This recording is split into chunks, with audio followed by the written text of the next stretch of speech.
Okay, I want to review some options for the peanut or thoracic or spine mobilizer. It's for your erector spines, those big meat slabs that go on either side of your spine. So there's like two big slabs and there's that little divot where your spine goes. And that is reflected in the shape and function of these guys. So we have three different options. Let's go over the first one, which is just the basic peanut. This is two lacrosse balls taped together with some hockey tape. You can build it. It costs you $5 plus tape.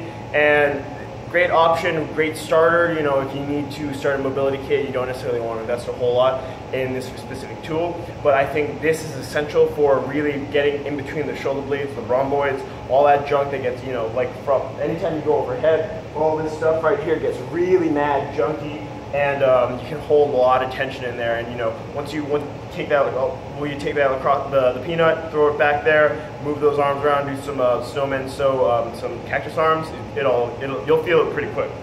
So this is a great starter option. Two other options are the Gemini for mobility wad and the yoga tune-up balls from Joe Miller in a little package, and it comes like this. So let's go over the mobility wad one first. This is the Gemini. It's a little bit flatter, and you can really get into the tissues a little bit better because the lacrosse balls are a little bit bumpy. It's hard to really align yourself in the way that you want to. You sort of have to go left and right to really hit the whole spinal erectors. But this guy, because it's a little bit wider, he can really smash all that junk in one fell swoop. And Joe Miller yoga tune-up balls, because they got a little, you can see they got a little bit of give to them. They are a little bit more gentle.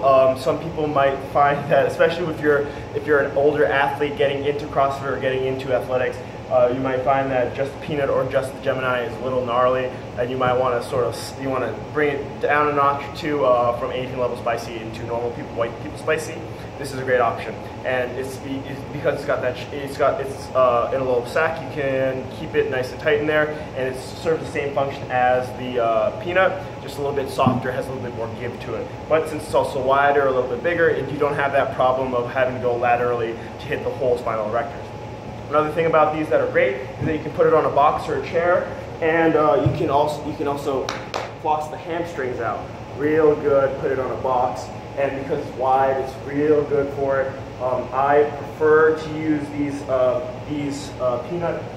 peanut-like objects for my hamstring because of that wider surface that I can smash around. I find lacrosse balls are a little bit too pointed, and I can't really get that big global shearing force that I want. So those are some options. I think you'll enjoy at least one of them. At least pick up a peanut if you don't have one. I think it's essential for any mobility toolkit. And if you got some other options, either one of these will serve you very well. Enjoy.